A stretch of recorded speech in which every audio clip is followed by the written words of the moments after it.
No noise this time of morning. No noise this time of the morning. Until you got here. I can't believe it's light at 4:30. Almost. Chris Waller joins us. Geez, it's been a couple of weeks. How's Winx?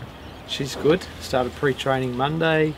Does 3 weeks of pre-training, which is, I guess, just very light work and gradually getting her back, the base fitness levels up, and then comes back to the stable and trial, I would say, early January, mid-January, end of January, and then ready to race mid-February. So yeah, mid to late January. So she resumes in? More than likely the Apollo. We'll keep the Melbourne option open where they've got the Futurity and Ore. I think either side of the Apollo. So when do you make the decision? So I assume your first target will be if you're going to go to that, or you come to the George Ryder. Yeah. Then when do you start thinking, if I go to Europe, or do I stay here? Because I assume that does the Queen Elizabeth only go if you're staying home? Yes. I think it would be unfair to expect it to be running in the Queen Elizabeth and then still be, and then fresh back up over. Yeah. Got to keep a bit in the tank. But yeah. So you know, no one's ever won 4 Cox Plates. No, I didn't know that. Yes, you did.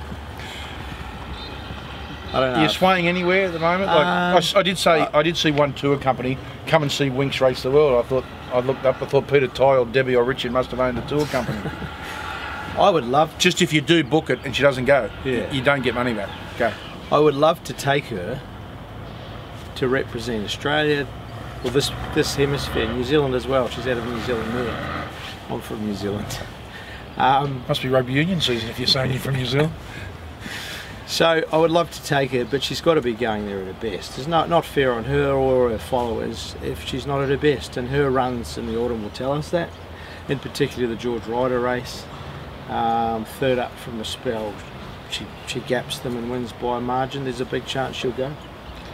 You said last time we spoke last year early, you'd probably go for 3 or 2, or not just the one run?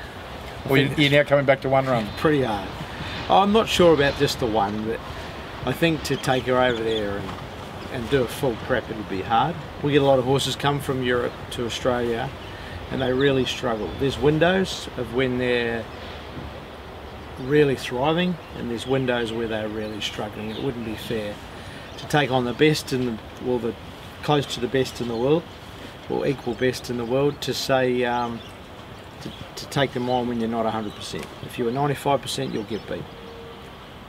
How's she? Have you been to the farm and seen her? I have, and she looks great. I was there only a week after she arrived and just settled down. She was just a normal horse. She was eating out of the kids' hands of carrots, and just a pleasure to go and see. Well, we'll talk about the races in a moment, but how's the male model going? I saw him having a photo shoot the other morning down on the beach in Perth. The great Tommy Melbourne. Melbourne's good. Look, change of scenery is good, and as on social media we put up a picture of him at the beach and just laying back in the sand. It was quite a clever shot, and it just shows to people sort of the lengths you go to try and keep them running to form, or just get that bit of improvement from them. And he ran a great race. He had a run of the race, just couldn't quite capitalise on it. But 1800 metres in 2 weeks' time will suit him, as it will all our roads. He drew off. You'd love to draw a bit of barrier. Yeah, and Life Less Ordinary will join those two in the Kingston town as well. Oh, is it over there already? He's there. He went over there with them, and he's going to have, I guess it'll be about 4 to 5 weeks between runs. I think he's a really good horse, fresh. Go back and watch his race, Flemington. I think it was on Oaks Day. He went enormous. Now, just quickly,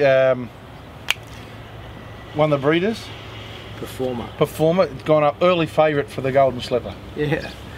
Obviously, well, I respect the punter's money always, and it's always a good guide to see a colt hitting the slipper markets, and yeah, he's very promising obviously, and he's started his pre-training on his way back towards the stables I think next Monday, and probably have 2 runs hopefully before the slipper. You'll have a contingent going to the Gold Coast for the Magic Millions? Yeah, we will. What about the 2-year-old ran the other day? Will it go up there? Yeah, Racin. Racin, nice horse. Yeah, he hit the line strongly. Nice horse, nice horse. Good horse, nice colt. Nice colt, good horse. So he'll head up there, and there's a few others there that are poking their heads up above the scene. What does Chrissy Waller do with the family for Christmas? Because it's a busy time racing. It is, and you try and spread the load a little bit among your management staff, and try and help out the staff that are working on the ground as well. So we sort of take alternate Christmas off and try and help each other out, and always give respect to those with families and try and spend as much time as they can with them, and the ones without families we try and look after them as well. Have a great Christmas. Thanks, everybody the same. Chris Waller.